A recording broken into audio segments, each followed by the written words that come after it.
मुल्तान साहब को breaking news दे रहे हैं। थाना देहली गेट के एसएचओ राय नजाकत ने अपनी टीम के हमरा कार्रवाई करते हुए मंशियात फरोश थाना देहली गेट का कांस्टेबल नदीम को गिरफ्तार करके 6 किलो हेरोइन बरामद कर ली। बरामद होने वाली हेरोइन मुल्तान शहर के मुख्तलिफ कॉलेजेस और यूनिवर्सिटीज को सप्लाई की जानी थी। मुलजिम के खिलाफ फौजदारी कार्रवाई के साथ साथ सख्त महकमाना कार्रवाई अमल में लाई जा रही है, जिसके बाद मुलजिम को पुलिस की मुलाजमत से फारिग कर दिया जाएगा।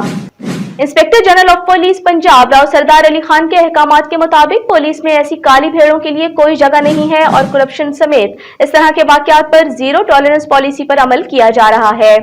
आपको एक मरतबा फिर ब्रेकिंग न्यूज से आगाह करते चले, थाना देहली गेट के एसएचओ राय नजाकत ने अपनी टीम के हमरा कार्रवाई करते हुए मंशियात फरोश थाना देहली गेट के कांस्टेबल नदीम को गिरफ्तार करके 6 किलो हेरोइन बरामद कर ली।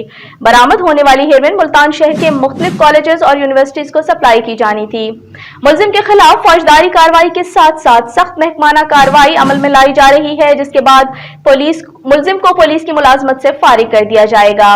Inspector general of police Punjab Rao Sardar Ali Khan के अहकामात के मुताबिक पुलिस में ऐसी काली भेड़ों के लिए कोई जगह नहीं है और करप्शन समेत इस तरह के वाकयात पर जीरो टॉलरेंस पॉलिसी पर अमल किया जा रहा है।